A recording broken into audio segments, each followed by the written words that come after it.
¿Qué tal? ¿Cómo están? Estamos a comienzos del año 2023, un buen momento para parar y reflexionar sobre la Federación Cántabra de Tenis, para analizar qué se hace, cómo funciona una organización de este tipo, cómo es el futuro del tenis cántabro y también del español, en qué se ha fracasado y cuáles son los puntos fuertes. Para hablar de todo esto, qué mejor que hacerlo con el presidente de la Federación Cántabra de Tenis, Peter Cano. Pues estamos, como les decíamos, con el presidente de la Federación Cántabra de Tenis, Peter Cano. Él lleva al frente de esta federación 6 años, es su segunda legislatura y todavía queda año y medio para que termine esta y comience la siguiente. Todavía hay muchos proyectos por delante. Ha sido reconocido junto a el entrenador de Wawrinka, Magnus Norman, también ha sido nombrado mejor presidente del tenis español, presidente de docencia de la Real Federación Española de Tenis, reconocido también por Naciones Unidas y miembro destacado de la Voltieri. Muchísimas gracias, señor Cano, por participar en esta charla. La primera pregunta que me gustaría hacerle es, ¿qué balance hace de esta legislatura? Bueno, el balance de esta legislatura, si me permite, lo voy a hacer también retrocediendo en el espacio-tiempo y yéndome a la primera.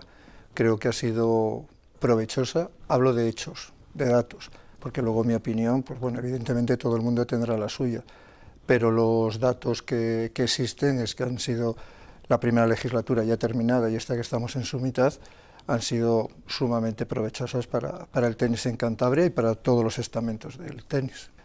La Federación Cántabra esencialmente tiene dos necesidades, una perentoria, que es unas instalaciones de libre disposición, no digo ya en propiedad, pero sí que podamos utilizar porque somos una federación territorial en la cual carecemos de una sola pista de tenis y nuestro leitmotiv, nuestra razón de ser, es precisamente el promocionar, incentivar la actividad tenística. Y claro, si no tienes una cancha de tenis donde hacerlo, siempre estamos dependiendo y en agradecimiento al Ayuntamiento de Santander con su instalación municipal del complejo municipal Ruth Beitia, ¿no? O de algún club en concreto o de todos los clubes en concreto en función de las necesidades, pero siempre a través de eso, de la generosidad de los demás.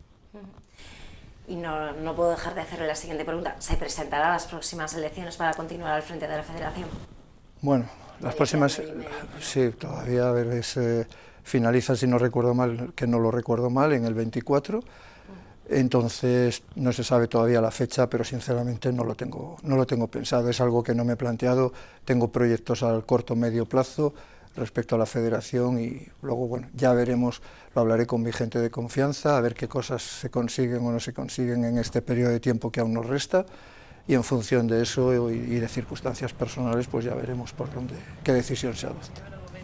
¿Cómo son las elecciones en una federación como esta? Bueno, son sencillas, se realizan cada 4 años, en ella votan, como acabo de decir, los 4 estamentos que tiene el tenis, clubs, técnicos, árbitros y deportistas, tenistas, cada uno, digamos, en su urna, ¿de acuerdo? De ahí salen seleccionados 6 clubs, disculpa, 4 deportistas, un técnico y un árbitro, es decir, un total de 12 personas, ¿vale? 12 representaciones. Esos 12 asambleístas conforman lo que es la Asamblea de la Federación Cántabra, que es el órgano de gestión, el órgano de decisión más importante, bueno, es el relevante. Luego esa asamblea, pues entre aquellas candidaturas que pudiera haber en cuanto a la presidencia, esas 12 personas, vamos a llamarlas así, porque los clubes están representados por una persona, eligen mediante votación al presidente. Luego, por ejemplo, una vez que se ha elegido el presidente, a partir de ahí, todos los años hay unas asambleas que marca la ley, que es como mínimo una, en la cual se aprueban las cuentas del año finalizado, se aprueban el presupuesto del año siguiente, se aprueba el calendario de actividades del año siguiente y luego todas las demás decisiones se adoptan en asambleas extraordinarias. La votación, el voto, siempre le tienen única y exclusivamente los 12 asambleístas. El presidente solamente puede proponer, pero carece de voto, salvo un caso en que se produzca empate a 6, algo que a fecha de hoy en 6 años no ha ocurrido nunca. Yo no he votado nunca. ¿Usted u otros miembros de la Federación cobran un sueldo por ejercer este trabajo? No, sinceramente, vamos a ver, la Federación esencialmente la llevamos entre los señores Benito Pérez, el señor Alfonso Sarmiento, Sidney Cano y un servidor de todos ustedes, y absolutamente no cobramos un centavo absolutamente de nada. Yo puedo decir a fecha de hoy que a mí la Federación me ha llevado tiempo y dinero familiar, única y exclusivamente. ¿Cuáles son las principales necesidades que les hacen llegar los clubes, tenistas, técnicos, árbitros? ¿Cuáles son las demandas? Vamos a ver, en estos momentos yo creo que las necesidades como tal están todas absolutamente cubiertas y por encima. Me explico. Los árbitros, voy a empezar por el estamento de árbitros, por poner un ejemplo, se ha conseguido para ellos que los cursos sean sin realizar y las actualizaciones se realicen sin salir de la propia Cantabria. Se ha actualizado sus tasas, es decir, sus emolumentos por ejercer su actividad de arbitraje. Y repito, a su vez hemos incrementado el número de árbitros con respecto al pasado. En el caso de los clubs, pues bueno, los clubs tienen un contacto permanente, bueno, los 4 estamentos tienen un contacto permanente conmigo, es una de las líneas de comunicación, mi teléfono es el personal, es el que aparece en la página web de la Federación, y todos saben que no hay un horario limitado, ni unos días sí o unos días hábiles y otros no. Conmigo contactan sábados, domingos, mañana, tarde, noche. Se trataba de crear, mi intención inicial era crear un acercamiento y que esto se convirtiese en una familia, ¿no? Y cuando eres una familia, tú a tu familia la llamas en cualquier momento que lo necesites. Creo que ha habido bastantes personas, colectivos que lo han entendido, otros no, pero ahí ya vamos ya demasiado lejos y yo no puedo entrar. Pero ya en esas siente que ese objetivo en cierta medida se ha cumplido y que está dando su fruto, ¿no? No, sí, está totalmente cumplido, repito, pero luego, pues más necesidades que pudieran tener, pues hombre, a nivel de técnicos, ahí hay una laguna brutal con el estamento de técnicos, pero no a nivel regional, ¿no? Sino a nivel nacional.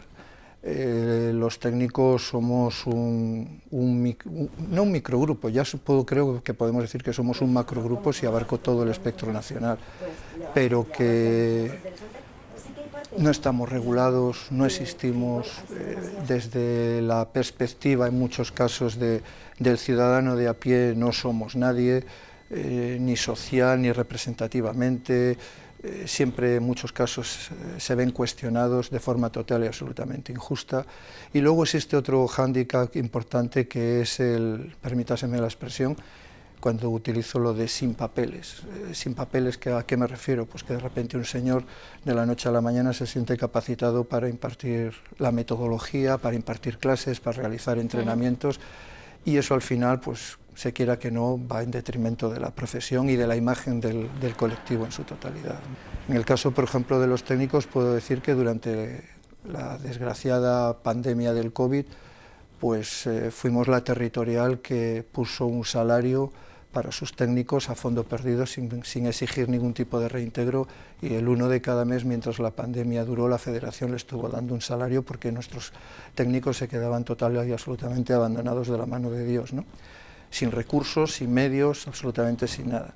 A su vez les proveímos para la siguiente, cuando ya digamos se empezó a retornar a la normalidad, les proveímos de forma gratuita también de la licencia, se les abonó la licencia, les salió gratis, se les proveyó a su vez de un cajón de bolas y de un cesto, de forma y manera de permitirles que pudieran reiniciar su actividad sin necesidad de recurrir a su liquidez en el caso de que la tuviesen, ¿de acuerdo? En el caso de los jugadores, pues bueno, los tenistas, pues partimos de la base de que cuando nosotros llegamos a la Federación, el precio de inscripción de un torneo era de 15 euros, y 6 años después, incluyendo la inflación y todo esto, pues hoy ese coste es de 12 euros, ¿no? En el caso del circuito cántabro, para este año, en sub-10 y en alevín, el coste va a ser de 8 euros, y además los niños van a tener un regalo en cada uno de los torneos. Añadir, por ejemplo, que cuando los niños se clasifican para un campeonato de España, es decir, cuando quedan campeones de Cantabria, esos niños tienen el viaje, la estancia al Campeonato de España total y absolutamente pagado por la Federación. Siempre se alojan en hoteles de 4 estrellas como mínimo, van con un técnico acreditado de imagen irreprochable, y de conocimientos también irreprochables. A su vez se les provee de ropa, creo recordar que es una sudadera, 2 camisas, tienen la opción de escoger a su gusto el modelo de raqueta que quieran, de la marca Jet, eso sí, y se les da de forma total y absolutamente gratuita. A su vez reciben una beca de entrenamiento que bueno, cada año fluctúa en base a la decisión que adopte el órgano superior, que es la Asamblea, ¿no? Pero que el último año ha estado establecido, si no recuerdo mal, en 200 euros por jugador. Más cosas. Bueno, los jugadores ahora también, bueno, son cosas, quizás es extenderme ya demasiado y bueno, no quiero... No, quería preguntarle, cuando me estaba explicando todo esto, me estaba surgiendo una duda y es, no sé si en todas las federaciones existe un grupo de tecnificación para esos alumnos con un mayor nivel o un nivel en el que destaquen y les permitan, bueno, pues mejorar si cabe. Y si en nuestra comunidad disponemos de ese grupo de tecnificación o, en el caso de no hacerlo, cómo ha suplido la federación o cómo piensa suplir esa falta, digamos. No, nosotros no tenemos grupos de tecnificación. En su momento se estudió el hacerlo, incluso se dio un primer paso que se vio cortado por la pandemia del COVID. Durante ese tiempo yo estuve analizando las circunstancias y la idiosincrasia de Cantabria. Vamos a ver, cuando tú creas un grupo de tecnificación, conlleva lo siguiente: tienes que fijar un lugar, voy a decir fechas y un día y un lugar de forma aleatoria, ¿de acuerdo? A modo de ejemplo. Imaginémonos Santander, Complejo Municipal de la Albericia, sábados a las 4 de la tarde, técnico Alberto Ruiz. Digo Alberto Ruiz porque no hay ninguno que se llame Alberto Ruiz, ¿de acuerdo? Es difícil cuadrar, ¿no? Que a entonces, todos... Exacto, ahí mi tendencia es pensar en la conciliación familiar. Puede haber gente que le venga mal el desplazamiento hasta Santander, mal el que sea el sábado, mal el que sea el horario. Puede que no le guste el técnico, con razón o sin razón, ¿de acuerdo? Pero es una alternativa, es una variable que está ahí. Entonces ahí es cuando se desarrolló la beca que le he citado hace un instante de esos 200 euros, por lo cual la federación a ese campeón regional le entrega 200 euros para que él, su familia, evidentemente, de acuerdo con su técnico habitual, que si está con ese técnico, quiero pensar que es porque es del agrado del jugador y de su entorno familiar, evidentemente. Entonces, de esa forma llega a un acuerdo con ese técnico para incrementar el número de entrenamientos que realiza a la semana. Imaginémonos que ese niño, utilizo el genérico masculino, imaginémonos que ese niño entrena los lunes y los miércoles. Bien, con esa beca llega a un acuerdo con su coach, con su técnico, y lo incrementan en un día, en 2, a la hora que ellos quieran, en los días que ellos quieran. Y repito, con su técnico previamente escogido por ellos, lo cual me hace pensar que es de su máximo agrado. Por lo tanto, lo veo más razonable y más fácil de que el jugador se encuentre y evolucione acorde a sus posibilidades reales. ¿Cuáles son las fuentes de financiación de la federación, entonces? Las fuentes de financiación que tenemos son esencialmente 3. Una, que es esa gestión realizada de autofinanciación a través de un pequeño porcentaje de las cuotas de las licencias que se sacan de forma anual, que por cierto las licencias nosotros tenemos establecidos que los años impares están congeladas, es decir, se cobra exactamente lo mismo que la anualidad anterior. Y en los años par hay un incremento de tan solo 1 euro, ¿de acuerdo? Bien. Y luego tenemos una subvención del Gobierno Regional de Cantabria que está establecida a fecha de hoy en 12.000 euros, cuando yo llegué a la presidencia eran 9.000, y otra por parte de la Federación Española de Tenis que está cifrada en 10.800 euros al año. Esas son esencialmente las 3 fuentes de financiación. Repito, mi intención, lo que a mí me gustaría, es que llegásemos a ser autosuficientes. Nunca he sido partidario de las subvenciones, no me gustan las subvenciones, en el 95% de los casos. ¿Por qué? Pues porque una subvención al final siempre sale del dinero del ciudadano. Vivimos con una carga impositiva que ronda, cuando no sobrepasa, el 56%. Estamos hablando de dinero público y rara vez el dinero público se gestiona como tal, como dinero público. Entonces, yo no quiero formar parte de eso. ¿Pero lo ve posible? ¿Una autofinanciación? Sí, sí lo veo posible. Sí lo veo posible. Necesitaríamos que se produjesen una serie de circunstancias por las cuales estoy luchando. Por eso le he comentado antes que vamos a ver lo que se consigue en estos 2 años que quedan, o año y muy largo. ¿De acuerdo? Pero es que, vamos a ver, las subvenciones conllevan 2 cosas. Por una parte, dependencia. Y cuando tú dependes de algo o de alguien, de forma directa o indirecta, significa sumisión. Le debes. Exacto, significa sumisión, aunque sea un órgano supremo, como puede ser el gobierno del país, ¿vale? Pero, por una parte, representa eso, sumisión, representa acatamiento, representa dependencia. Eso por una parte. Por otra parte, acabo de decir con lo que no estoy de acuerdo, y ahora voy a citar otro caso con el que no estoy de acuerdo y del cual salimos favorecidos, ¿de acuerdo? A modo de ejemplo, la subvención que le he citado de 10.800 euros por parte de la Real Federación Española de Tenis. Es lo mismo que recibe Madrid, es lo mismo que recibe Andalucía, es lo mismo que recibe Cataluña, Valencia, Galicia. Entonces, yo no tengo las mismas necesidades que Valencia, yo no tengo las mismas necesidades que Galicia o que Andalucía. Sí. Entonces, ahí se producen, lo que he dicho, son descompensaciones, ¿no? Y claro, con esas descompensaciones, a ver, para Cantabria ¿es lo justo? Sí, pero es que yo considero que nosotros podríamos acceder a esa cantidad sin necesidad de que nadie nos dé nada. Antes lo he dejado ver, pero necesitamos una instalación en la que desarrollar nuestra actividad.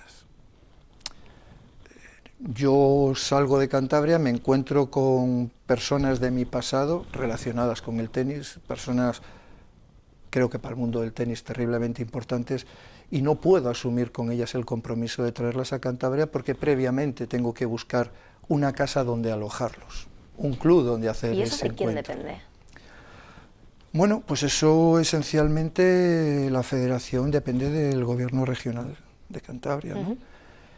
Y por supuesto de la Federación Española de Tenis, porque no dejamos de ser una delegación. Sí.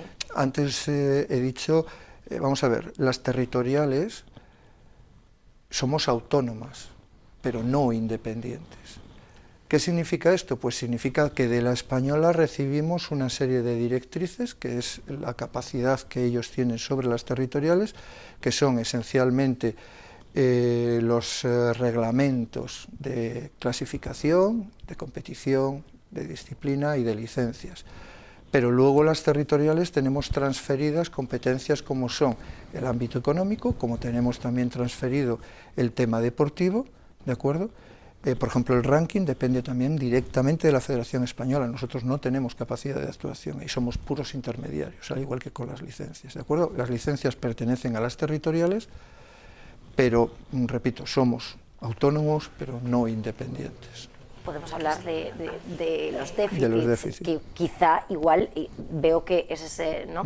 Igual más importante. Sí, bueno, hablamos a nivel regional, no a nivel nacional. Sí. Vale, a nivel de Federación Cántabra de Tenis, déficit que tenemos es esencialmente la ausencia absoluta de instalaciones. Nosotros tenemos una oficina escasamente que tendrá, no sé, 7, 8 metros cuadrados alquilada a Consejería de Cantabria, que se les da las gracias, porque además la cuota es ridícula, son 45 euros, no es ningún secreto, ¿de acuerdo? 45,50, creo recordar. Muchísimas gracias, pero es lo único que tenemos. La Federación Cántabra tiene un teléfono, pero es el mío personal. La Federación Cántabra tiene un ordenador, pero es el mío personal. La Federación Cántabra tiene una impresora, pero es la mía personal, ¿entiende? Entonces nos movemos con toda esa serie de limitaciones, iba a decir condicionantes, no son condicionantes, son eso, son impedimentos, son limitaciones puras y duras, ¿no? Déjeme que le haga una pregunta. ¿Por qué dejó la docencia de la Real Federación Española de Tenis? ¿Por qué dejó ese cargo? Bueno, aquí me coloca usted en una pendiente, ¿no?, sumamente deslizante, en el cual, no voy a mentir, o sea, no lo he hecho nunca, no voy a dejar de hacerlo ahora, no voy a empezar a hacerlo ahora, perdón. Pero en lugar de decirle por qué dejé docencia, le voy a decir por qué lo cogí. Bueno. ¿vale? Yo creo que llegar a la conclusión de por qué lo dejo. Sí, yo creo que puede servir. Vamos a ver, yo acepté docencia esencialmente porque el colectivo de técnicos, mi colectivo, es un colectivo, como he dicho previamente, así alguna ráfaga, que está abandonado. Es un colectivo que no tiene ninguna consideración pública. Es una ignominia total y absolutamente, ¿no? Puedo decir que cualquier colectivo, el suyo, tiene una regulación. El colectivo de técnicos no estamos regulados, carecemos de esa regulación. No tenemos un texto legal que nos recoja, que nos ampare, que nos proteja, que nos diga cómo son las cosas. No estamos equiparados con ningún grado académico. No somos nadie. Somos todo dentro del mundo del tenis, pero no somos nadie. Yo he estado viviendo muchos años en Estados Unidos, tuve la suerte, la fortuna de trabajar en la Nick Boltieri Tennis Academy, la mejor academia de tenis del mundo, sí. En la época más brillante, en la época de Jimmy Arias, de Aaron Kristen, de David Wheaton, de Andrea Agassi, de Jim Courier, de Mónica Seles, de Maria Sharapova, no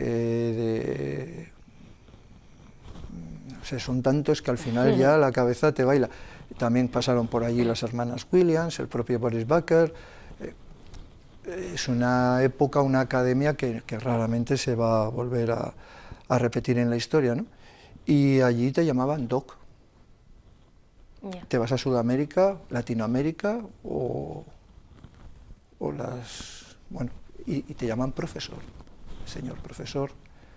Llegas a España y monitor, y cualquiera se siente capacitado para dar una opinión y juzgar tu trabajo. De hecho, hay infinidad de casos de jugadores que están entrenados por familiares, que no tengo nada en contra, sí, entiéndaseme, sí. Pero vamos a ver, usted como, no sé si tendrá familia o no, pero usted como mujer, si tiene un hijo, su hijo le llevará al colegio, luego usted le ayudará a hacer los deberes, o estará encima para que el niño, pero no asume la enseñanza o sustituye al colegio, ¿no? En este caso sí, usted como madre no entra a la clase de matemáticas, a la clase de lengua. En el caso del tenis, sí. Y en base a todo esto, ¿considera que se puede regular y se debe regular? Por supuesto, ¿por qué no se va a regular la profesión de técnicos del tenis? Aparte de que es que no solamente queda la cosa ahí, ¿no? Es que los técnicos sería necesario que se colegiasen, sería necesario que existiese una evolución y que su status quo estuviese apoyado legislativamente. Y esto, supongo que es una pata que le corresponde o algo que le corresponde abordar a la Real Federación Española de Tenis. Bueno, y al Consejo Superior de Deportes, que es la parte en el ámbito deportivo, es el gobierno de España, ¿no? Entonces, eso sí que es una parte fundamental, que yo considero que los técnicos del mundo del tenis no podemos seguir en esta situación, ni podemos ni debemos de seguir en esta situación. A eso, bueno, es que es un tema, como me ha preguntado, que por qué lo cogí, que por qué dimití, perdón. Llega un momento, vamos a ver, yo estuve escasamente 2 meses y medio, y en esos 2 meses y medio se consiguió.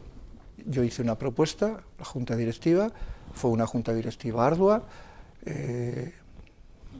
digamos que larga para el tema que había que tratar, pero ahí se consiguió que se abriese una puerta que daba acceso a una autopista de muchos carriles sin peaje para los técnicos.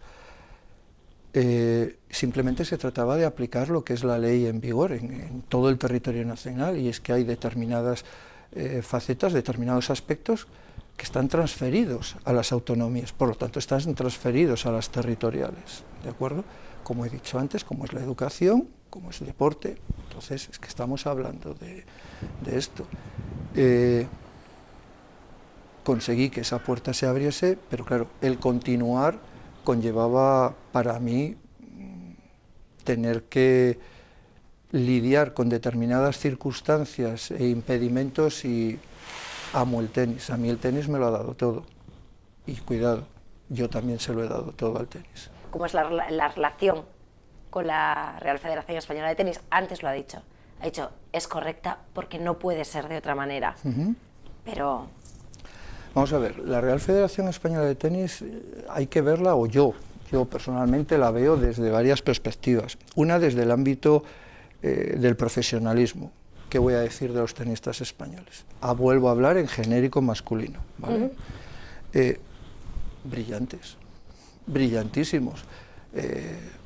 Son la bandera de España en todas partes, son la imagen de España en todas partes, pero no llevamos un año, ni dos, ni tres, ni cuatro. Recordémonos a nuestro querido y por desgracia fallecido Manolo Santana, que fue el que abrió la puerta a todo esto, ¿no? Y a partir de ahí una legión. Tuvimos dos grandes técnicos también que impusieron en España los métodos más brillantes, como fueron Luis Bruguera y fue William Pato Álvarez, ¿no?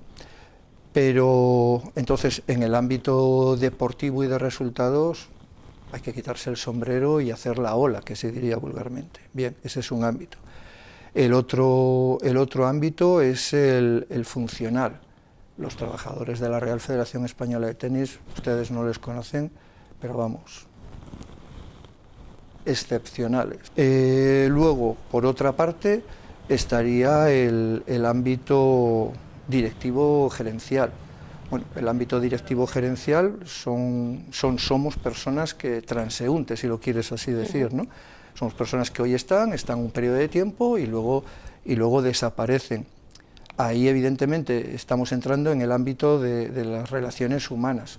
No hay problemas personales ni de ninguna índole, pero sí hay discordancias importantes, no digo siempre, ni la mayoría de las veces, pero sí hay, por mi parte yo discrepo de varias cosas de forma muy rotunda y muy profunda. ¿Y se les ha trasladado? Yo siempre traslado lo que pienso. No podemos dejar de hablar de la actualidad del tenis en España, de jugadores como Rafa Nadal, que ya está prácticamente terminando su ciclo, digámoslo así, aunque no sea de manera oficial, de jugadores que vienen, que ya están aquí, como es Carlos Alcaraz, Cristina Buxa, no podemos dejar de hablar de ella. ¿Qué opinión le merece? ¿Cuál es la situación del tenis actual en nuestro panorama y cómo ve ese futuro más cercano? Yo, por ejemplo, no tengo ni dudas ni temor por el tenis a nivel deportivo. Estoy convencido, estoy seguro. Nadal no ha terminado, punto uno. Nadal es irrepetible, punto dos. Carlos, en su momento, era una esperanza de futuro. Creo que ha confirmado que ha dejado de ser una esperanza de futuro para ser una realidad, que está ahí. Me preocupa que la gente pretenda y le equipare con Nadal, porque afortunadamente todo ser humano es diferente, es único, es exclusivo, ¿de acuerdo? Entonces, desde mi punto de vista, el señor Alcaraz lo que tiene que hacer es seguir las pautas que le marquen los señores Antonio Martínez Cascales y Juan Carlos Ferrero, dos bellísimas personas en el ámbito personal y dos maestros en cualquier sentido en el ámbito profesional, ¿no? De las mujeres, pues bueno, ¿qué vamos a decir de Paula? ¿Qué vamos a decir de Garbiñe? ¿Qué vamos a decir de Sara Sorribes? O sea, Carla Suárez, que hace poco ha abandonado. Están ahí, lo han demostrado. O sea, yo no voy a hablar de personas que ya han demostrado lo que es incuestionable, son hechos consumados, no opiniones. Entonces, el tenis en ese ámbito, repito, a mí no me preocupa. A mí lo que sí me preocupa es que hemos perdido muchas opciones y me preocupa que volvamos a perderlas, ¿no?